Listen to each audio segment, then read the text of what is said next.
Success in farming is all about precision and efficiency, ensuring every seed, every drop of water, every nutrient and treatment counts. Terraplex Ag is helping farmers all over Iowa and the Midwest do just that. With precision ag drone technology and support from Terraplex, you'll boost your productivity and make timely and informed decisions, all while reducing your costs and increasing your profit.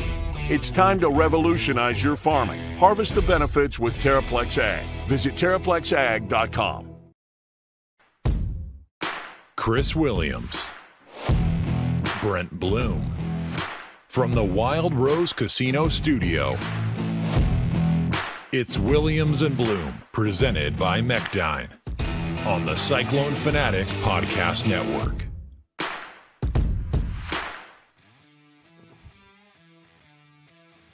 Hello, it is the 13th of October, and we are here to talk about your 9th-ranked varsity football program at the Iowa State University. Williams and Blum, little English in the background. Sorry for those of you who aren't watching on the feed or YouTube or Twitter or Facebook, wherever you watch this. I don't know where people watch this. I think YouTube.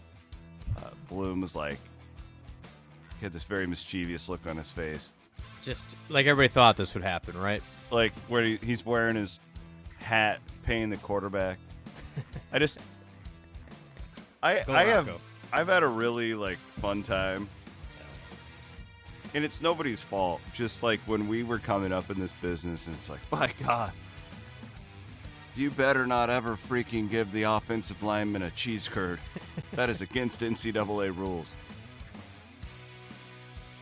And now, my best friend is writing the checks. It's just like, what a time to be alive. The Cyclones are 6-0. Top 10. Soon to be top 10 in football, men's and women's basketball when that comes out this week. Soon to be top 10 in the 4 big sports. Yeah, wrestling as well. Yeah. Should have let us start paying the players a lot earlier. Who knew that if Iowa State could have been paying people all along? We laugh because go buy your Jaden Higgins t-shirt, by the way. Please do. It's like a fanatic. No, for real, that one, just be honest, is not sold very well. We put it up on Friday, which is not a great thing to put things on sale. But it's a sweet shirt. Martz did an awesome job with it. It says, all he does, catch touchdowns. Except the day after we put the shirt out. Which they tried to get him one. They tried to get him one. Like, I think that was for the shirt. I think that was Mouse giving a nod to Jaden in the shirt that he needed to catch one there. And perhaps because West Virginia called a timeout when down 12 with a minute left. For the record, this is Taylor Mauser's not air raid royalty for me, but he's working up there real quick. Man, what a start. Oh, my God. What a start. It's just like, you know how you know better than anyone. By the way, we are in the Wild Rose Casino Studios. We are presented by our friends at Mechdyne, the Mechdyne Corporation. I'll have these like obsessions where I just do it for years, where I'll just, study and like whatever. And when Heacock got here, I really was into defensive football. Like I was really, really into defensive football, and like because it was just fascinating to me how Iowa State had been so poor. They didn't have bad defenses, but they just had bad D lines. And it was like the same thing. And I'm like, I need to learn more about this. So I studied up.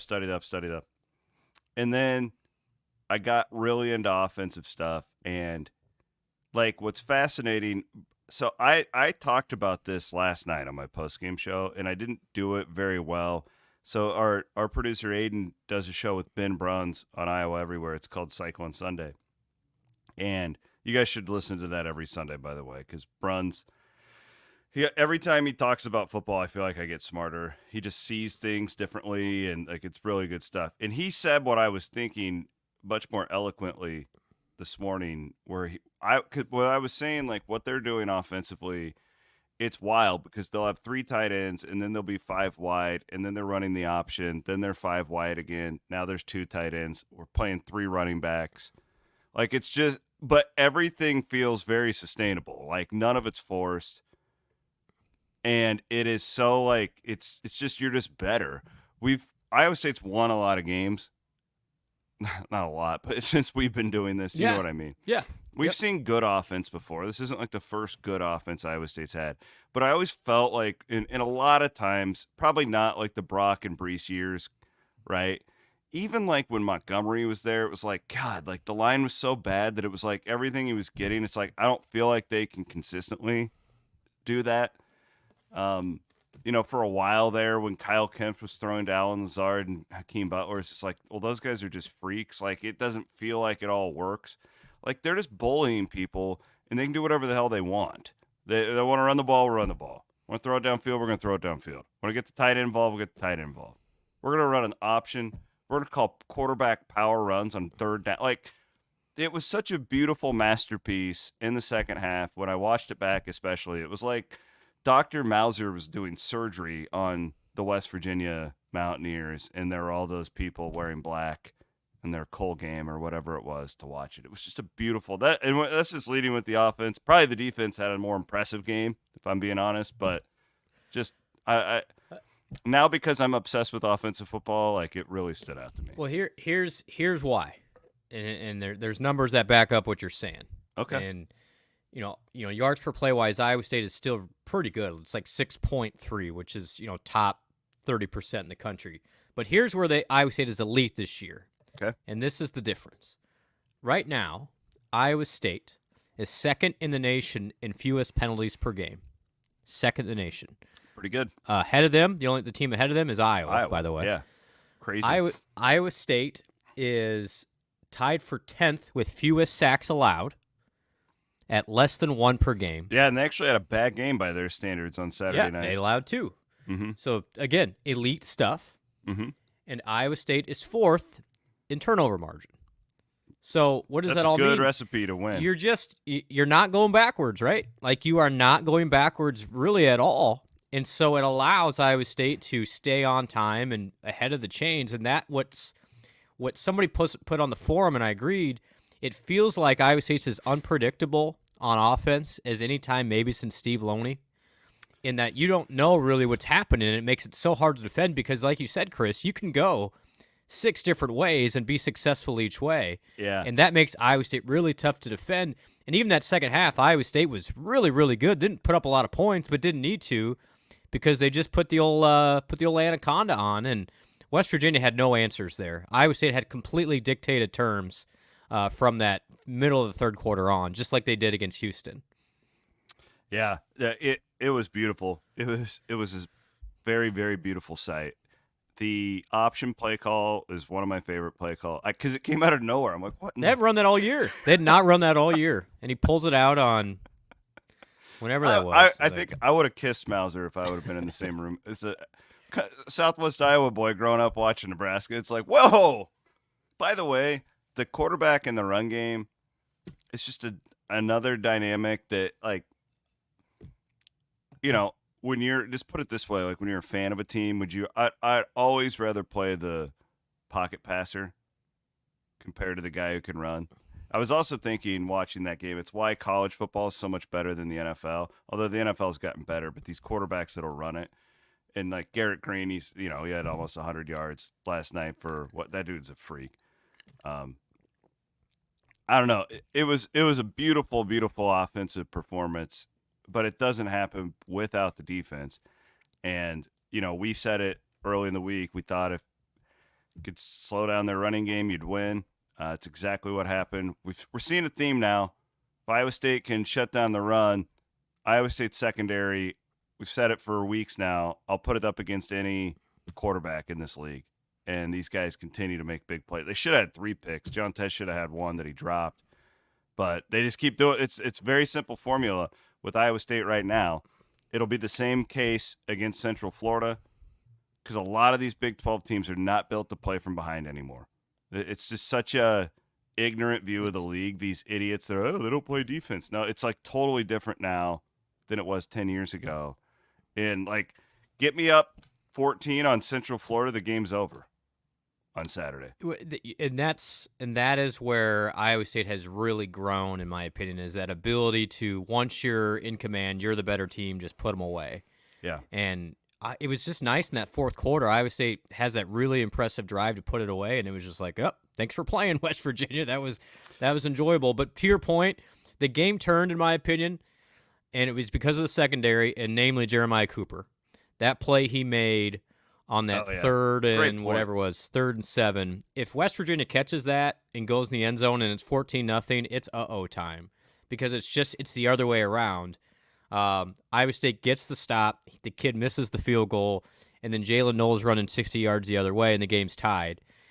That game is completely different without that play by Cooper. And if it's funny because you listen to Neil Brown in the postgame, he thought it was a catch. I don't know what world he's living in. That thing Neil clearly Brown, hit the ground. He was not a great look last night. Well, you know what reminded me of? That was Tim Brando's problem. Oh my gosh! Don't get me started. That was as seriously, bad as seriously, what was going on last night with those guys? And Devin, I felt bad for his analyst, Devin Gardner, because he was trying to correct him, and Tim wouldn't even let him correct him. It was just like, it was just. I mean, I've never been I just don't like Brando's style. It's not really like his substance that's been a problem for me in the past. But that sucked. Like, that was a really poor broadcast. He was missing rules. He was missing guys. It was like, what was he watching? I don't know. Okay, I'm glad I'm not alone. Yeah. No, I think anybody who watches like, what is? And I agree. Sometimes like the whole over the top shtick is like, okay, it's kind of a caricature. But he was just bad. It was just bad. Yeah, there's a reason why. Yeah, he's doing that game. But anyway, I thought Iowa State just came to play when it needed it most. And then, we can go on and on and on about the linebacking crew. And I know we'll spend a lot of time on it, but when West Virginia goes down that first drive, I bet everybody and their sister and their brother's like, uh-oh, this is the worst. This is our fears come to life, is Iowa State's not going to be able to slow these guys down. Brazine is out. Ebel went out for a little bit. Who else got dinged up at one point? It's just like Ellis was out there for like, we got our pets' heads are falling off. But when Ebel went out, it was like shit. And then Ellis went out like 2 plays later. Yep, and then they score. And I'm going like legit, like I swear to God, I pull up my roster. I was like, how many physical linebackers traveled to this game? How many do they have on this roster? It was that. Now, thank God those guys came back. Yes. I don't think Ellis did. He did. He did, but he didn't play a ton. Like and at that point, Goodwin was just awesome. So he just kept him in there. Yeah. Well, thank God Ebel came back. Yeah, and played well once he did come back. Yeah, we'll get to those linebackers, but at the end of the day, to break it all up for you, Iowa State is 6-0. For the first time, I thought I read that a Tasket was the #1 song in America in 1938. Wasn't that just like a nursery rhyme? Somebody sent that to me. I have not fact checked that. You were making short jokes against me in the Seven Dwarves Why are last you guys night. Why are you so sensitive? Like, that had nothing to do with you, and you got to make it all about you. Snow White and the Seven Dwarfs. It's the #1 movie in America. I was like, I didn't even know they had theaters back then. I don't think they. I don't know how do people watch movies in 1938. Charlie Chaplin. I have no idea. I'm pretty sure that's when the colored picture came about. Really? 1938. Yeah, pretty sure. Right around that time. Seriously? It was like when they used to have world fairs. Yeah, and pretty sure. I think The Wizard of Oz was a year later, right? Yeah, I think so. Yeah, I was reading about that last night, Aiden. It was like, in 1938, the Snow White was the big thing. Again, and then, well, go ahead. Sorry. So a longtime listener of the pod sent me this, and he said, "I'm going to remain nameless on this, but I thought of you guys. Guess who the Person of the Year by Time Magazine was in 1938? Who's that? Adolf Hitler." I was like, "Thanks for sending what? So there you go. Like that whole era, though, like that's what you think of. Well, why? Right? Like, yeah, why? Exactly. Well, yeah. I mean, what did Adolf Hitler do to be Time Person of the Year? That's what. Now I want to go on a deep dive. There's dive. going to be somebody listening to this who's going to tweet us like a book, and they're going to be like, "Well, did you know this?" And yeah, like he was very charismatic. I've watched him. No, I'm serious. Like it's how he became the monster that he was, because he got all these people to follow him, and then they just followed him blindly. It's crazy. Like the rise and fall of Adolf Hitler is one of the like craziest stories in the history. It's terrifying, but anyways. Yeah, but I Another thought time that for was like, another oh day. my gosh, This took a turn. 6-0 varsity Cyclone football team. person of the Adolf year. Hitler. I just appreciate the text. I was like, man, that's not what I would have thought of it first and foremost. But let's stick to the Seven Dwarfs. Well, it was great night, really comfortable night, and it also felt like, God, middle of the second quarter. I don't know about you, we're just like, God, we're a lot better than this team. Like, I hope Iowa State can, because it just felt like, again, like there were great wins. Like Paul Rhodes had some great wins. It kind of felt like when you won, like you were holding on to your ass a little bit, like, the onside kicks and but this team, it's just they're dominating everybody better. right now, Mm-hmm. right? And they didn't dominate Iowa on the scoreboard, but they did in the second half. Like the first half, they just dug such a hole. Like they really dominated the Hawks in the second half. If you just played, but my point is, there's nothing fluky about It's anything sustainable. that they're doing. Yep. It's the same conversation we had about Iowa State men's basketball last year. And it wasn't that you had to hit. In essence, cross sport comparisons are my favorite. This team doesn't need to hit 15 threes to win a game, on the football side. They're just doing what they do. And I would argue they still haven't played their best offensive football. Oh, God, no. I said that last night on postgame. And when Ben Bramer has one catch, it's not your best offense. And you're not healthy yet on defense at all. Like, there is another level for this team, and I think that's what's most exciting is, you're right, C-Dub, that stretch in 17, you beat Oklahoma, you beat Kansas Tech and TCU. You had to play like A+ football to even be there at the end of those games. And it just feels like Iowa State's just better. Has more depth, is better. They're multiple. They can do whatever they want. And Rocco Becht, I can't tell you how impressive he has been. I thought yesterday may have been his best game ever. All the circumstances. You might be right. Did he have a bad throw? I mean, if you think, what were his final numbers, Aiden? It was like 18 for 26, but I think 6 of those throws were throwaways. The 2 completions to Green in the third quarter were 2 of his 5 best throws in his career. I agreed. And at critical times, and kudos to Eli for sticking it out. That guy's going to be a player. Again, the running game. Yep. Like, Rocco looks so natural. Like, his patience, finding the hole. Like, I don't want him doing that all the time, but it's a nice little wrinkle to have, damn it. Like, that, I was in love with the offense last night. But the story of the game was stopping the run. The 100%. story of the game, like, that is the number one thing that Iowa State did last night. Main man Andringa pulled up a stat, like the numbers that Iowa State has posted in the second half, scoring defense. It's incredible. Second game in a row where, you're right, Brent, at the end of the first quarter, we're all like, uh-oh. Yeah. You bet. I mean, got to win in the shootout tonight. Offense has got to be in a shootout tonight. Let's talk about these linebackers, specifically Rylan Barnes. Crazy. Walk on, who at halftime of the Baylor game, I texted Bloom last week and I said, "Who the hell is Rylan Barnes?" And I said, now he's one of my favorite Cyclones ever because it's such a cool story. The more I've learned about him, just a legend out at West Heacock. They play damn good football up there in that area of the state.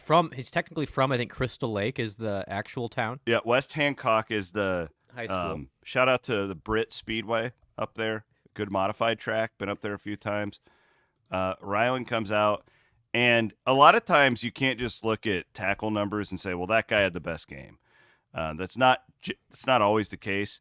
And I don't know if he was the best. I write a report for our premium subscribers each week. It's another reason you should be a subscriber. I do write. People are like, why don't you write anymore? I do. It's for our subscribers. Him and Goodwin, I don't know if they were 2 of the 5 best defensive players for Iowa State. I don't know if I would go that far. But I think they deserve the most credit because of the positions that they were put in. And Barnes, we'll start with him. Last week looked like a walk-on freshman.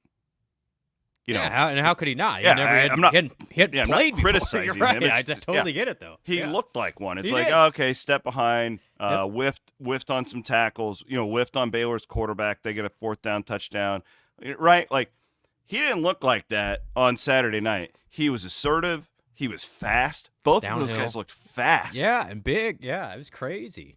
Yeah, and then Goodwin, who main man Tyson Veit, we're going to see him in a few weeks over at Cincinnati. Shout out to the Bearcat football program, knocking off Central Florida. They're reeling now, coming into Ames. Oof. Yeah. Tyson told me last year how much he loved Bo Goodwin when they offered him right at the end. They got him late. Really super late.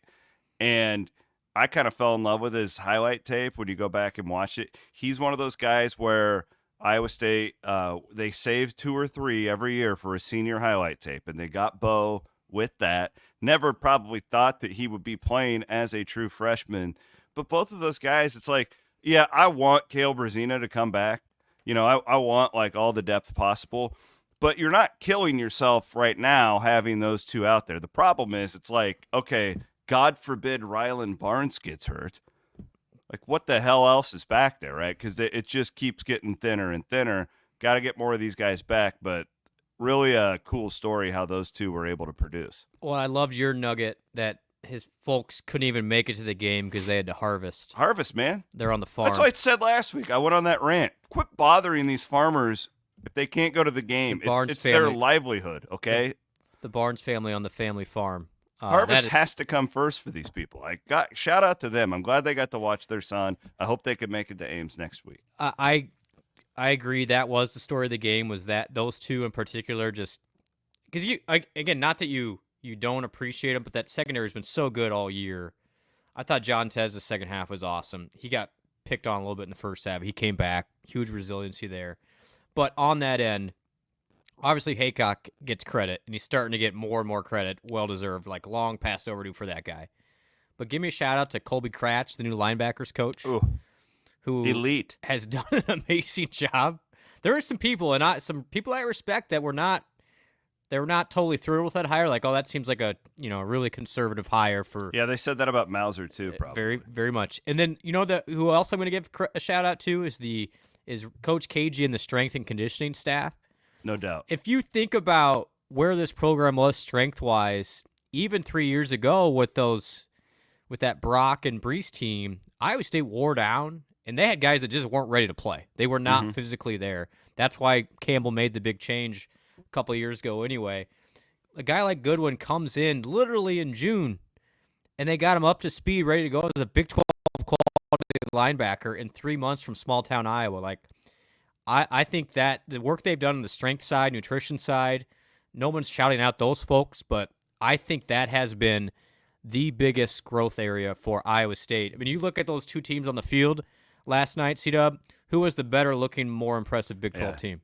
Great point. It was Iowa State. It was Iowa State. And you've recruited well, certainly, but it feels like Iowa State's in this great sweet spot of not only your scholarship guys, but your walk-ons you're bringing in. They're getting those kids bigger as well. Like, think about Bacon and Barnes, both walk-on linebackers, both 6'3", Great 245. Point. The same conference. Yeah, it's like what? Same high school conference, too.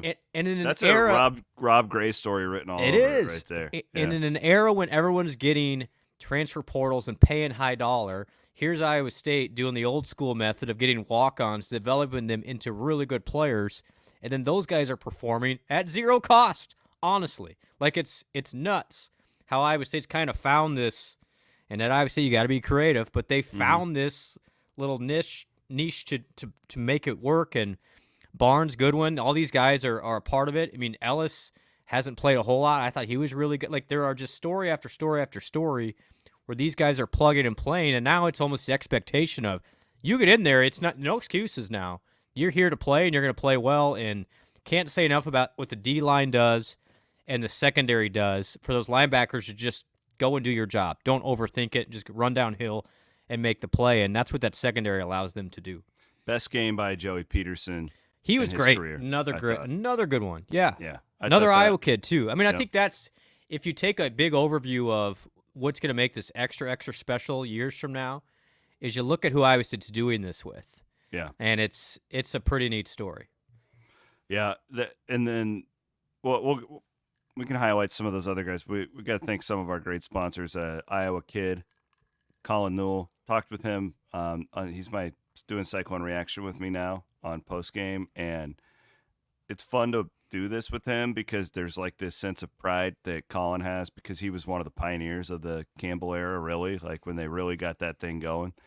So shout out to him. You should buy your insurance through him.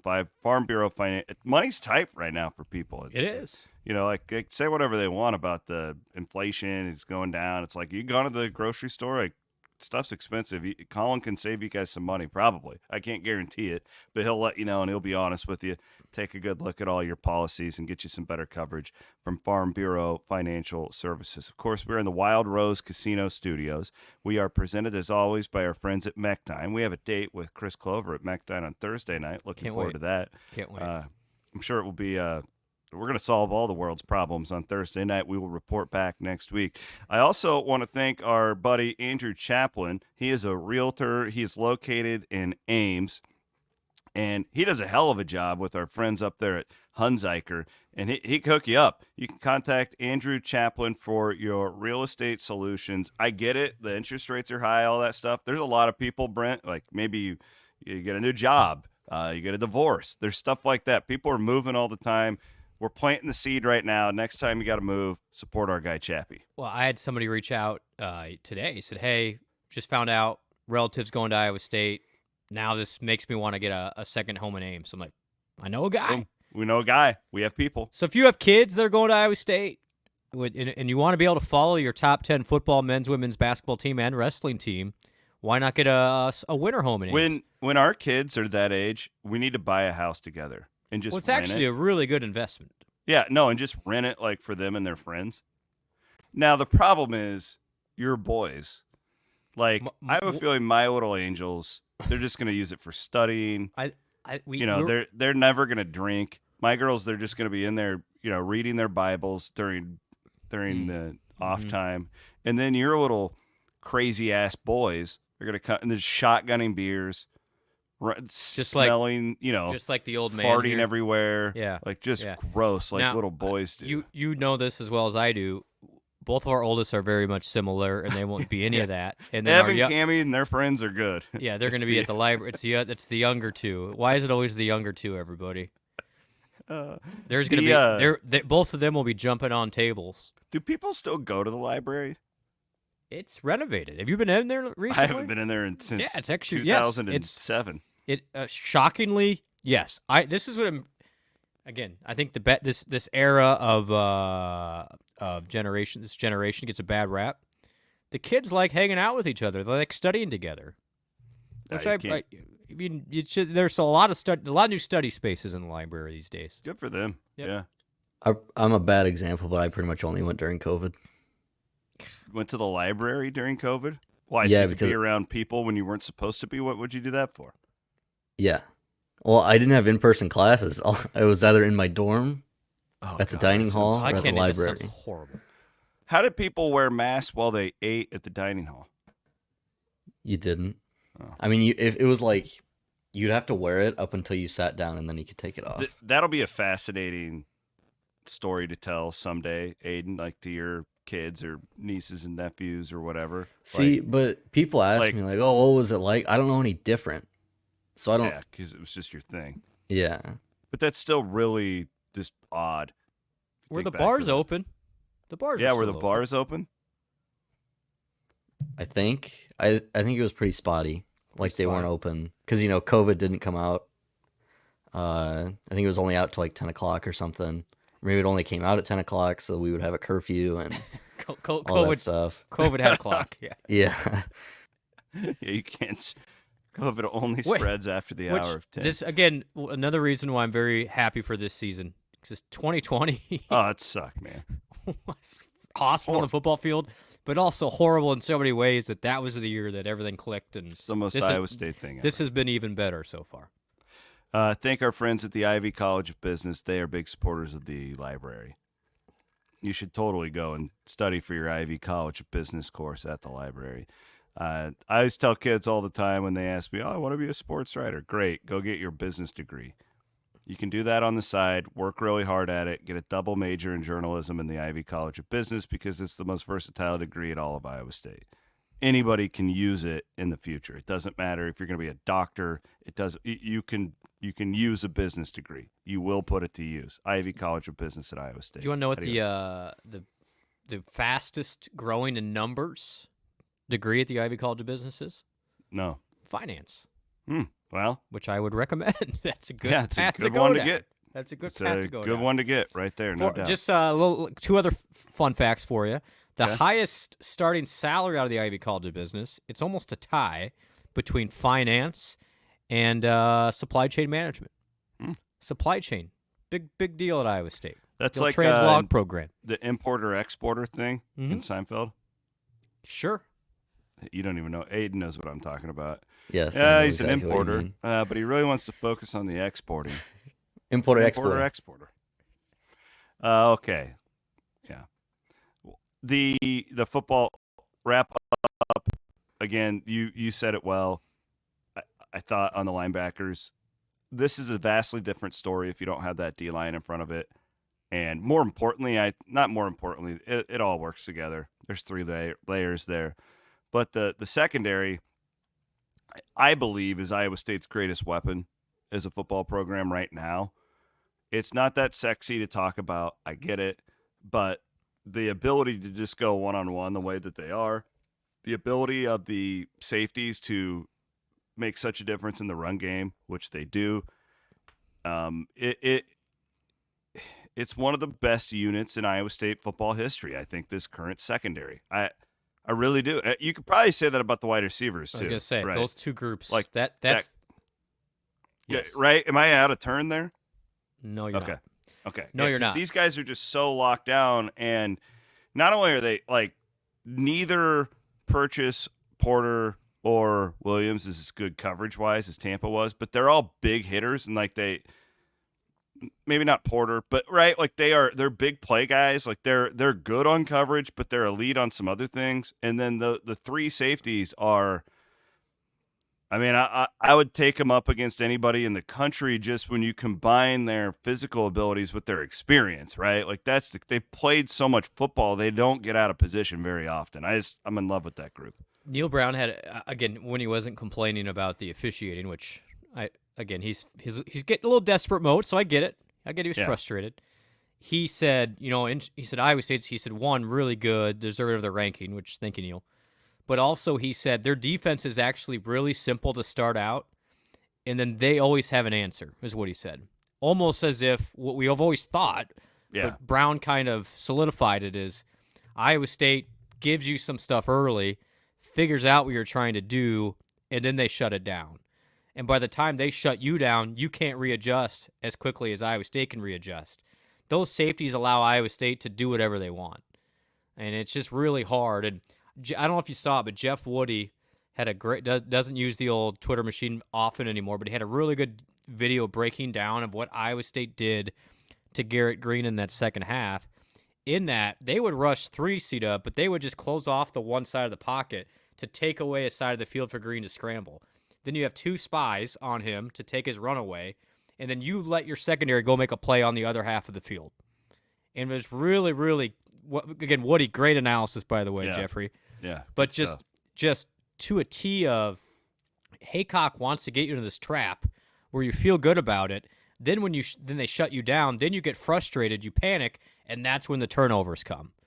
And it has worked. This is through 6 games. This is as good a start defensively as Iowa State has had, despite all the injuries. And I think you can't survive without a solid defensive line that gets the job done up front, and then everything else is set up by your playmakers on the back end. And it's working right now. It really is. And Iowa State is not a fun team to prepare for because they can switch it up on you really quickly. And unless you have that same counter ability to have answers for Iowa State's answers, the second half has just been pretty one-sided. I think we're good. Only other point would be the offensive line just keeps getting better. Man, Jalen Travis. Whew. Yeah, that dude's probably like a 7 of 10 right now too. I can't wait until get next week over with, get to 7-0, knock on wood, and then get another bye week, and it's on. Yeah, and right? interesting to see the injury to Barrett. Barrett was playing really well when he got hurt. He did rated out really, really Yeah. well the last 2 weeks in Pro Football Focus. I think he took some lumps early. So I don't know. It didn't look the great to me. seriousness. I don't know anything yet, but Trevor Bohr came in and played very well, which I thought was interesting to sit up. There was some thought maybe Neal moves in at that guard spot, but Trevor's a young guy that's really coming on, and he's got a chance to be very, very talented. He's very talented. He's going to be very good by the time his Iowa State career is up. He played well at that guard spot for the injured Barrett. Didn't feel at the time like there was much of a drop off, but I think Iowa State by that point had started to really establish itself. The other point we make is the running backs. How do we not mention the guy who had 3 touchdowns in the game? Another reason why I love the offense so much right now, because like last week was like Jalen Jackson's week. Even though Hansen was really good last week too, but Jackson had a couple of highlight type plays and kind of stole the show.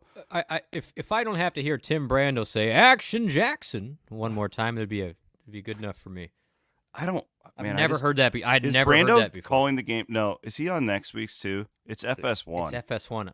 I think Brando has the Friday night game next week, but I don't know if that means he can still call a game Saturday or not. Well, they haven't put out the broadcasters. I knew they were debating if that game would be Fox or FS1. I think UCF skid has definitely diminished the importance of that game as far as the networks go. It might be a Eric Collins game, which is the other guy that yells. Oh, That's the guy that like was screaming. Yeah, boo! He's that guy. He's the Timu version of Gus Johnson. Okay. Well, my point on the running backs is what I just have come to despise about fans. I love mostly everything about you guys, but just because one guy's doing well doesn't mean that everybody else is shitty. They used to do this with like if men's basketball was like not playing well, and then it would be like, anytime the women's basketball team would win a game, like, wow, the men suck. At least one of them can do it. Like, guys, chill out on the Abu. Like he's gonna have his time. I promise you. Like, this is okay. Like, this is natural. He is a true sophomore, and I love the fact that these other guys are stepping up. I'm still I'm a 24 guy. Like, I love all these guys. They all have their place in this offense, and this is a good problem to have when you have 3 good running backs. And Abu will sit back and learn from all this, and I promise you he's going to score some touchdowns for Iowa State. Do you agree? Doubt. We're spoiled in that Iowa State in the last decade has had 2 elite every down backs that you didn't take off the field, and David Montgomery and Breece Hall. And so I think everyone's, we need the next one of those guys. Those guys are 2 of the top 4 running backs in the NFL right now. David just got a new contract. Yes, he did, and well deserved at that. 2 Happy years for you, David. with Detroit. Yeah, at like $10 million, which is a lot for an old. Now he's an older running back too. Which is that's a great deal for him. Like, it is. Honestly, because most of those guys don't get that 3rd contract like that. Do not, and so but I think football is kind of morphed, and you even heard Coach Reel, who's the new running backs coach, say it. I'd rather play 3 guys than 1 guy, unless you have just a dude. But clearly it's working, and they provide something else. Abu is going to have his moment again. And yes, there are some things where if you want to get, is he seeing the field as well as Hansen and Jackson right now? Maybe not. But the talent is still there, and he's still a young guy. This is only his 2nd year, played as a true freshman last year. Not everything has to be a bad thing if something else goes It's not bad. This is a great thing. Yeah. Like, it's awesome. Like, and I hope that they keep 24 out there. But just, I don't want them to be, bench him. He shouldn't. They're wasted carries. Or no, they're not. Like, they all, like you said, they're very different stylistic backs. And I tell you what, though, it looked different with 26 last night. The way he was hitting the hole, just the whole downhill feel to it, where, Abu's problem right now is he's too bouncy to the outside. Yep. He's too quick to not trust the line and whatever. Like, that will come. That's tape. That's experience. One of probably the advantages that Hansen had is he's got to sit back and watch more, and he is bigger, and he's still really fast, and he is hitting those holes with explosiveness. And then you've got Jackson's more shifty, right? And we've seen that, and he really got to show that off against Baylor, and then the week before against Houston. So this is why I'm so high on the offense. Yeah, though, for sure. I know what the passing game can do, but if the line keeps getting better, and now you've got this running game where you're getting 100-yard rushers, that's a level I didn't necessarily know if I'd see this year for Iowa State. And then you throw in the power run game with the quarterback, and Rocco can move it. Rocco's athletic, so that again, you don't want to run him a lot, but you can keep you honest. No, I think you make a good point on Sama in that last year when he played, he had to do a lot of it on his own. And now Iowa State's line is pretty good. Like, he's not quite trusting how good they are yet. We saw this with David Montgomery in his sophomore year. Same exact thing. Yep. Mm-hmm. And he'll get there. This line is playing really well. And again, I want to give a shout out to those guys because they had their doubters. But Jalen Travis, a couple NFL people I follow online were like, this guy, he's the real deal. He looks the part. I mean, they're thinking second or third round for him, which is exactly why he came to Iowa State. Yeah. He changes the whole – I mean, he is just a monster that when Iowa State was successful yesterday, they're running behind that guy. I mean, it's not a I wonder, coincidence. too, and again, we don't know about Barrett. I have no idea. You concerned me by the way you reacted to that because I wasn't thinking it was bad, but if he's out for an extended period of time, maybe you use the bye week with Neal. Yeah, get him. You could get him some time. I think Neal can play both. That's the great thing with this line is they've been healthy, but they also healthy-ish. They've got 8 or 9 guys that they feel comfortable to play. I am ecstatic with where this bye week falls. It's going to be good. And Brunzy had a great point on the Iowa Everywhere podcast, so that Iowa State has broken this thing up into 3 separate sections of the season. You had the non-conference. You have the first 4 games of conference play, which gets you through UCF this Saturday. Then you have the final stretch, and that bye week breaks it up nicely, where you're going to have one final run. So it's like get through this week, and the more you win, the more pressure is on you. This group doesn't feel like they feel pressure yet, but it's gonna get harder and harder. It's gonna get harder. I mean, you're going to have the attention on you. The schedule gets tougher, too. Yeah, and the schedule gets tougher. And, yes, UCF is down some guys and have not had a good 3 weeks. Tech will be a battle of unbeatens. It's very possible it will be. And I think this is the fun part is you get through this week. You're going to get UCF's best. There's no question. Like, what do they need to get their season going? It's going to be similar to the Baylor game. A road win against a top 10 team would make you feel a lot better about yourself. So you're going to get a good shot from them. Weather looks fine. And then you get in that bye week, and then it's if you win. I'll just say this: if you win Saturday, when Iowa State plays its next game against Texas Tech, you are more than likely going to be in the top 6. And then the playoff comes out. The first playoff rankings come out. Like, you are going to be right there because you got that bye week, and you guess what? You can't do in a bye week: lose. You can't lose in a bye week. So if you could just get through next week, then it's like we're going to rarefied air real fast. Are we at the point where we want to root for Iowa? Like, I'm not being. I'm serious. No, I understand. I mean, I know that is impossible for the majority of our audience. It does. It needs to say you can be happy either way. Yeah, that's fair. You see what I'm saying, though? I do. No, 100%. Like, if they flop out and go 6-6, you ain't getting in. You have no shot at getting an at-large. I agreed. And this even if you're 12-1 or 11-1 or whatever it is, like that's where you're halfway through the season now. In my opinion, if Iowa State gets all the way to the Big 12 championship game undefeated, again, I think you can lose that game and still make the playoff. I really do. Now, if you lose one and then lose that game, it's going to be. I don't think there's any chance. So there's a couple paths to get there, in my opinion, and we're going to get into all the scenario planning here in a little bit. But it's fun to be in the conversation. And Iowa State, if I look it up, they're the overwhelming favorite now to win the conference. Overwhelming favorite.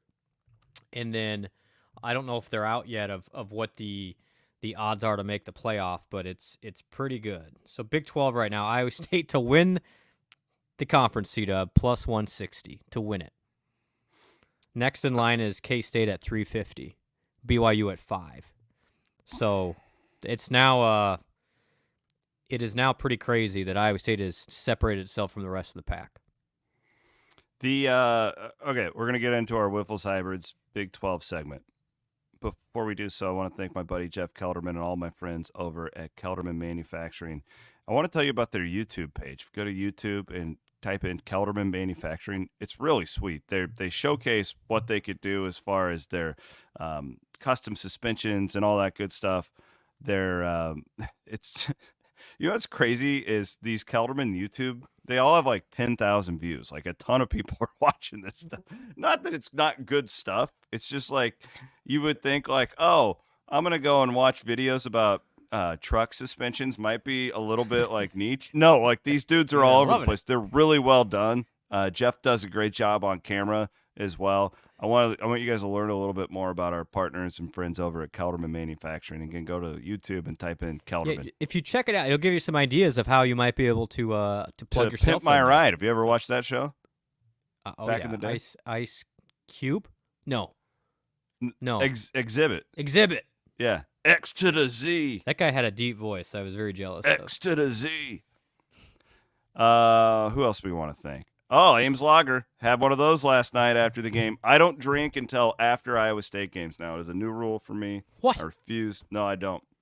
You're Saturdays are dry Saturdays for me until after a Cyclone victory. That is my new rule. I'm guessing you were like 10 in. No, I really wasn't. I didn't start until the second quarter. I was like, okay, I can't. I was getting nervous. I was actually at the second quarter. I was like, I got to change something up. So I went to the Diesel. I went to the Ames Lager, and it was all smooth sailing from there. Should have done it earlier. It was delicious. Go buy the Ames Lager. You want to have good football teams. That certainly helps when you buy that stuff up. Should be a banner weekend next weekend. Going to be a nice fall weekend. In my opinion, the Ames Lager tastes better when it's not 100 degrees. I agree with that. Yeah, it feels like a fall beer to me, and that's why our guy Ian told me, he's like, no, Chris, put the lime in there, the lime in there, and I did do that over the summer, and it changed it for me. It's a really good fall beer. Buy yourself go to bunch of those. The Hy-Vees and Ames, if you're looking for a spot and you're coming to town, those always your best chance. The fairway's there too. But yeah, it's all over the place, and let's drink all the Ames Lager. Here's a stat for you. Okay. Iowa State odds to make the college football playoff. This is via FanDuel. Well, what were they last week? 350? They were plus 190 last week. Well, now it's got to be like 150. 135, pal. Gee, Christmas. 135. You're talking almost even money at this point. Yep. So that is okay. So here's the rankings nationally. Oregon, Texas, Ohio State, Penn State, Georgia, Alabama, Miami, Clemson, Notre Dame, Boise, Tennessee, A&M, Iowa State. Iowa State is plus 600 to go undefeated. In the regular season? In the regular or season. Does that count the championship game? I don't know. I don't know if that includes the Big 12 championship game. If. Regular season. I mean, Brent, think about it. Like, Utah is not what they thought we were. Now, that's going to be a brutal road trip, no matter who's the – in fact, I would argue with what I watched on Friday night, I'd rather Cam Rising play if he's like that. He couldn't move. Oh, it's horrible. It was bad. Actually really sad to watch it once. It was kind of sad. Like, get his ass on the bench and play the other guy. Put the other kid. I got to imagine that they're going to have to play the other kid this week. It was horrible. So – then, okay, this is our Wiffles Hybrids Big 12 segment, by the way. Plant your independence, plant Wiffles. Shout out to all the great farmers in the great state of Iowa who are harvesting right now. Should be a lot of people are wrapping up. Sounds like it. We're running out of daylight days. Yeah, they're doing good. It's been a really good season. How's your old man doing, Aiden? We got the crops out yet? I talked to him yesterday. They have 3 fields left, I think. So okay, so they're making done. All right, soon. That's great. Done in time for the game on Saturday night. Should be, yeah. All right. White and Sons Farm, shout out. What do we make? What are we harvesting in the Wyatt and Sons farms? I think they're on beans now. They got done with corn a couple weeks ago. Do we have any? I love talking to farmers about. Do we have any head of cattle? Got the beans there? out. Hey, No, they used Jim. to have pigs up until about a year ago. You got any 18 sheep? months ago, maybe. Got any sheep? No. Oh. Sheep. There's no money in sheep. There's no money in He's sheep. right. Yeah, No. no money in sheep. Jesus, get out of here. This is Iowa. We got hogs. All right, we're a hog state. I love going to farmers. Be like, yeah, how's the fields? And then they just ask them, how's your yield? And How's your they'll yield? talk for 15 minutes. And then my joke too, and this is very lovingly to all the farmers out there, because you guys know I'm a big supporter. The farmers are never happy. They're like golfers. I always say that farmers are just like golfers, because it's like, how's your golf game? I'm hitting it pretty well, but my short game sucks. The farmers are always like, it could be great, but they're gonna find something to complain about. That's the prices are just, it's so funny. That's what I think there's similarities between farmers and Iowa State fans. It's like, well, things are really great right now, but have you ever heard a farmer say, "Hey, man, I'm just raking in the cash"? No, like, never. Go. And we used to work at that ag station down in Southwest Iowa. We worked with these guys all the time. Yeah, you're right. And it's the same with like a golfer. Never like, I am just slaying it out there right now. Well, it's the same thing when it's on the golf course. Like I play with a guy on Friday who was like really, really good. And if you ask a golfer, hey, how are you? And if they just go, oh, I'm just okay. Oh, you're in for a long day. Because if a golfer says, hey, I'm just okay, that's code for I will kick your ass. How's your yield? How's your yield? Oh, lordy. So the Kansas State game, they win at Colorado. Felt pretty fortunate, really, that they did. When they threw the interception late in that one, it felt like they were doomed. It felt like Colorado was going to pull another one out the hat. Where are they at on our Big 12 betting board? K-State? Yeah. Second. I mean, how far behind Iowa State? They are at 350. So Iowa State's at 160. K-State at 350. I think that we should all be sitting around pulling up their schedule right now, rooting for them to lose before they come into Ames. It just feels like they're putting it together. Yeah, I don't think they're perfect. But I think Iowa State's better than them right now. I think the power ratings would reflect, but young quarterback, right? Like it feels like they're getting better. It is of note that K-State's odds are still better than BYU's, and BYU already beat them straight up. Mm-hmm. Which makes you think that the smart people agree with you, C-Dub. I think outside of Iowa State, they have the most balance. Well, look in at the their conference. schedule too, Brent. I'm going to read it to you, okay? Yep. At West Virginia next week. They'll be favored. You better hope that West Virginia can get them, because then they have Kansas at home, at Houston, Arizona State at home, Cincinnati at home, at Iowa State. Yeah. You see my point? Yep, I do. They have gone through the teeth of their schedule already. Yeah. And I would guess that they had, if you were a Kansas State fan going into the season, they probably circled September 28th, October 12th, October 19th. That 3-game stretch is the key to their season. Oklahoma State got them. At Colorado, got them. At West Virginia. For sure. And Avery's going to get better, although he still makes some decisions. You're like, what are you doing, pal? Like, it's feast or famine right now. The game in Ames will be great. There's no question that game will have super, super high level meaning on a variety of fronts. The question is, I think if you're Iowa State, could be a good thing here. You will have a chance to knock them out that day. You will control your destiny in that game, in my opinion. I have a hard time seeing a world where Iowa State has, essentially for Iowa State to knock K-State out in that game, Iowa State has to have 2 or fewer losses before that game. I have a hard time thinking Iowa State's going to lose 2 more before that game against K-State. So when you play that game on the 30th, you're going to be able to give potentially K-State its second loss, and you would then have the tiebreaker on them as well. So playing that game on the 30th could be the playoff game to get into the Big 12 championship, or C-Dub, Iowa State could be in either way by that point. Again, that's very optimistic because there's a lot to happen here, but I actually like where that sets up, where you get them at home to potentially make it to Dallas. I was in a weird way rooting for them last night, and so was I, because then you control it now, right? Yeah, like you same way. You don't play Colorado. Exactly. You don't play Colorado because we needed these Pac-12 teams that you still Pac-12 teams to me that you don't play to get some losses on them. Like, I'm glad Arizona's out of the picture now. Yep, they're done. Yep. This feels like Utah is pretty much eliminated unless some like really crazy stuff happens. They have to run the table. So and I think Texas Tech is a team that we really need to pay close attention to. They have the fourth best odds right now, and I agree. Yeah, because their schedule sucks. Like it's really easy. You've got, again, I don't say this like it's fact. I think you're down though to 4 teams. 4 teams have separated from the pack.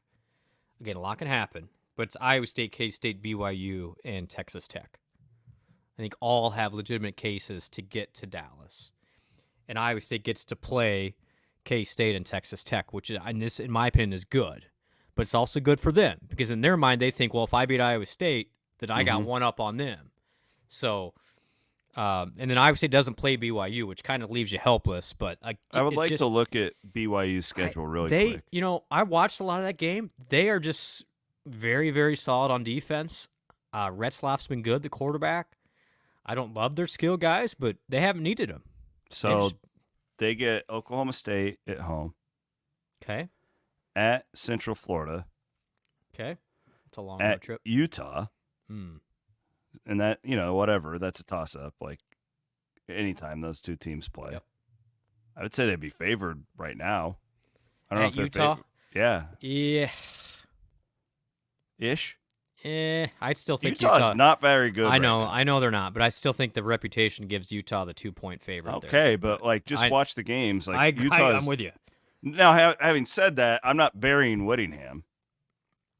Kind of like Gundy. It's like, would it shock you if they have a good second half? It probably would now, but like we've seen it so many times that. So then they have Kansas at home. Sneaky one here. BYU has to go to Arizona State on the 23rd of November, which Arizona State is this like, ingredients to this stew that we didn't see coming. They feel like to me Iowa State in 2017. Great. Oh yeah, I like that. They're all excited. They love life. Yeah. You got this young coach that's hip. Everybody likes him. He is in the post game presser. He's like, if you're enjoying, he was out of breath. He lost his voice. He's like, if you're enjoying this season and you took the over for us in Vegas, you need to send that right back to our collective. That's my guy. Hey, I didn't like him. I've come around. You and me fought about him like a month ago. I love the guy now. He knew his over-under. That guy has been drinking, I'm sure, Red Bulls all day, and he's like, give it back to our He's my kind of guy. I like that guy now. I apologize. I give you all credit. You told me to get on the Kenny Dillingham. I thought he was good, yeah. He's fantastic. His interview after the game was just fantastic when he was talking about Scattaboo. He's like, what the hell are you talking to me for? Interview this kid. Yeah. So, Arizona State's been fun. We need to embrace the coaches. I'm serious, and this is going to make athletic department people cringe. We need to embrace the coaches who are promoting the athletes and the collectives. This is a good thing. It's a culture change in this sport. It's a positive thing. And these coaches that are, when Mauser wore the Rocco Becht hat the other day at his press conference, I'm just like, this is a positive thing because they're. Again, another podcast for another time. We got to get to guess the point spreads because Bloom has a Halloween party. He has to attend. Sorry. Well, it is that time where it's the most popular segment in all of Cyclone Fanatic each and every week where I load them up, we lock and load them, and we guess the point spreads for the upcoming week in college football. And Bloom swears that he doesn't do this ahead of time. No, in fact, I avoid social media when I see any type of like negative or plus because I know that's the point spreads. Okay. Hey, Aiden, can you give me some sacks? Please. Just wait on Aiden to play the sax. God bless him. Thank you. So Iowa State, Central Florida. This game. I haven't seen this yet. I have not seen it yet. Well, I feel pretty good. So I have, at this time of year, I have my own power ratings. I don't do it early because I'm just not that egotistical. I'm not that smart, but I want to watch them. I had this at 10.5 going into last night. It is 12.5 now. It opened at 10.5, so I nailed it. It is now at 12.5. People are pounding Iowa State early on in this game. If you haven't been paying attention, UCF lost 6 players to the portal midweek a couple weeks ago. Now, they weren't all starters, but a couple impact guys. It just seems like you knew it was going to happen to somebody. They're the team in the Big 12 that's going the wrong way right now. But they still got guys. Mm-hmm. And so those guys, they're talented. It's just something seems off with them. By the way, we are presented Guess the Point Spreads each and every week by WebWise Solutions. My main dudes up there in Mason City. WebWise, try WebWise.com. I tried WebWise. They built our 712 Media website, our AlwaysRaceDay.com website. I've just referred them to many friends. Sometimes you don't need a frickin' Cadillac. You just need a nice Chevrolet Silverado, and that's what my friends at WebWise will do to you. Don't go to those agencies that are going to try and get you to spend $50,000 on a website. I promise you, they're ripping you off. I just offended somebody there. Why can't I just do a read without offending somebody? Oklahoma State is at BYU. 9:15 kickoff here in Iowa. After Saturday? dark. Is this a Friday or a Saturday? Friday. Sorry, that's a Friday game. Okay. Oh man, I'm loving the West Coast editions. Oh, It's fantastic! been a huge. This is huge an RV plus. lot special. Yes, I was gonna say this is the RV lot special. BYU at 7.5. That's what it opened at. Exactly. Well done. It's at 8.5 now in DraftKings. So is this the week that Gundy gets off the mat, or is the stock? he's got to at some point. Or is the stock been shorted? I refuse to believe that BYU isn't upset at some point. I agree. They're living a charmed life right now. It feels different than I was like the sustainability part of it, but Their defense whatever. has been solid though. By the so way, maybe... Kalani Sitake, one of the best stories in college football yeah, this year. and a good Not dude. taken by away the way. from him. He's a great guy. Great guy. Conference is better with a guy like that in it. Yes. Hey, Nebraska's at Indiana. College football playoff dreaming Indiana. Do you have an opinion on this game? Indiana 3. 6. Woo. Go put your money on Matt Rule there.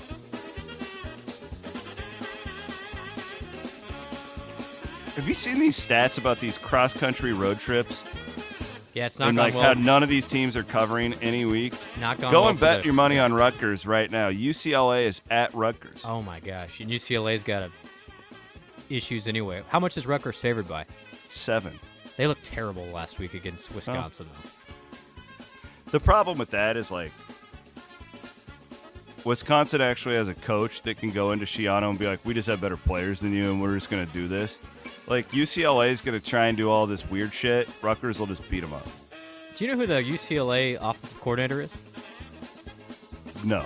Eric Bieniemy, the old Chiefs offensive coordinator. I want to know what the hell is in that guy's background. What is going on there? No, I'm serious. Like, because remember, everybody was like, oh, it's a criminal that he can't get a head coaching job. Nobody would hire him. And now he's at UCLA. Like, what did that guy do in his past to not let him get a head coaching job? Don't know. Am I wrong? No, you're not. My read on the same thing. situation, I feel like, is Yep. our Arizona State Sun Devils at Cincinnati. Well, This is an interesting game. That would 11 not have a.m. been kick interesting. Saturday. I like this. Cincinnati 4. 2.5. I'll give it to you. Okay.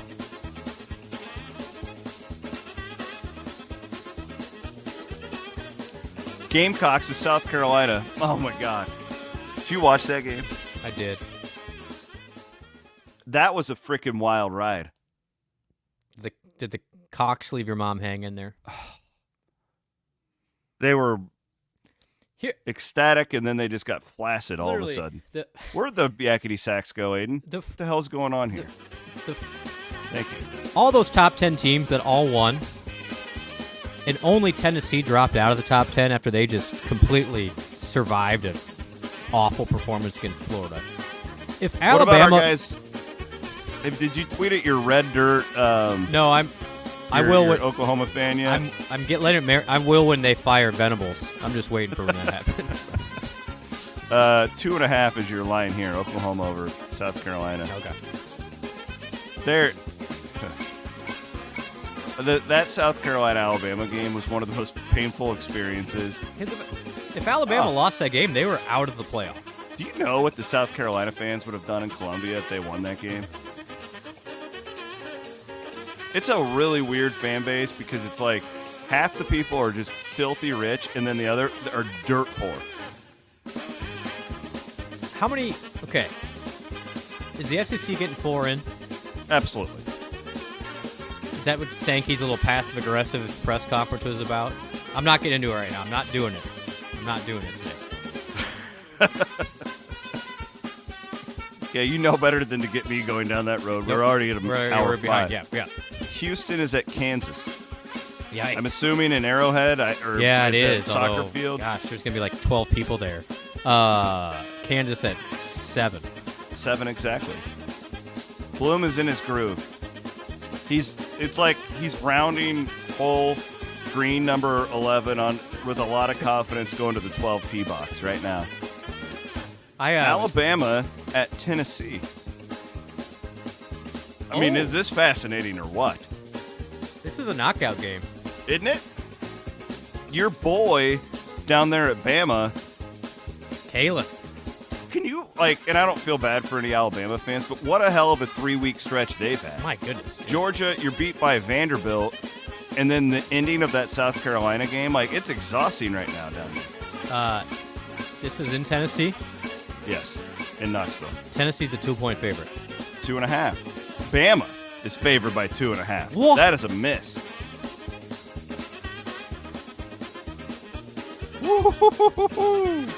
Wrong team favored. Is that your lock of the week? Nope, not yet, because I don't trust Tennessee, but wrong team favored. My favorite are all these rich Big Ten fans that are tweeting about Big 12 defense when Illinois and whoever the hell they were playing, it's 50 to 49. Illinois, Michigan, we don't have to guess that. Nope. Colorado is at Arizona. Of course, this is the Fox game of the week because they just put Colorado on. How good does your selling of Arizona look like right now? I made a lot of people a lot of money if you guys listen to me on that. That was the biggest preseason bet I've ever made. 3 points here, Arizona. You can't lose your entire line and go to a new conference and just seamlessly do it. I don't care who your quarterback is. What'd you guess? 3 points here. 3.5. Man, Bloom. Doing the bull dance. Feeling the flow. Working it. Very game of incredible note. Baylor is at Texas Tech. Ugh. What time is this one? 3 o'clock. Tech is a 9-point favorite. You know what? We'll give you a push. They're a 7-point favorite. That's in. That's a win for you. Any other night games with Iowa State in the Big 12? Or is it just that one? Hold on. I guess Georgia's at Texas. Texas, what, 4-point favorite there? 3.5. Big weekend in Austin, the Formula One race and the Georgia-Texas game. It's the place to be next weekend. Kansas State at West Virginia. That's a night game, 6:30 kick. That's the one that got on Fox while Iowa State's on FS1. K-State is a 4-point favorite. 3-point favorite. That's a win. Laser beams.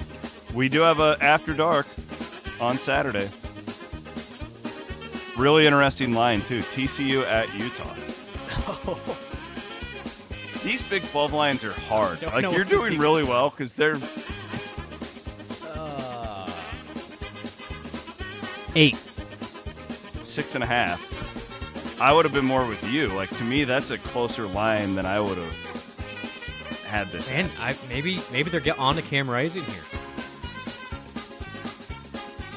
I mean, don't you rate that game better for Utah if he's not playing after what we saw? I can't play him against TCU if he's the same guy. TCU, I would go bet Utah right now. I would too. That's it for Guess the Point Spread. Oh, hey, pretty good by me. Proud of myself. Yeah, you had a good round. Proud of myself. TryWebwise.com. We are always presented by Mechdyne. We'll have Williams and Blum Wednesday for you. Big show coming up with the Inside Zone crew. Colin Newell, Jyrell Brock, Jake Rims. Did you see Rimsberg dove in like a lake? He had his shirt off. Him and his dad. Those crazy sons of bitches. What would it take Jacqueline Cordova. to get you and me to do that with our shirts? Nobody wants to see. No, nobody wants to see that. I did that. The last Nobody time I wants to did see something that. stupid like that was when Iowa State wanted Iowa in 2022, and then they didn't win a game the rest of the year. Yeah, we're not doing that. Now, I did do what did I do that made? Oh, there. Look at the Rimsberg Man, guys. These crazy Remsburgs are in bastards. shape. Look at Look, those good-looking men Yeah, right it's there. Your Iowa State Cyclones, 6-0. Party like it's 1938. Let's go. Elite. That's got, Your Iowa hey, State Cyclones. That was Cold in what? Lake Cold? Panorama. a little cold last night, guys. A little cold. Man. That was at Lake Panorama, I thought I saw. So shout Very out to good. those guys. Remsburgs appreciate you guys. Love the Rimsbergs. Yes. Good dudes. I'm glad Jake's on the network and No, I mean, Jyrell. I just love bringing those guys back and letting them do what they're doing. Awesome. They got to jump in Lake Panorama. I just rocked on the Amish bench again. You did. Bloom just Wasn't sat glad out to say. there Yeah. Wasn't glad to say. drinking Cody Road. Yeah. All right. Well, it'll be a good week. Yeah. And then Jeff and Grant will have their program coming up. It'll be Tuesday morning for you. All the normal game week stuff. Got all the basketball media day stuff behind us. I did have a sit down with TJ Altenberger that's Well on done. the feed. Yep. Go back and listen to that if you haven't already. Thanks to Aiden Wyatt for producing tonight. It's all it makes the show better when he's here. For Brent Blum, my name is Chris Williams. Talk to you guys on Wednesday.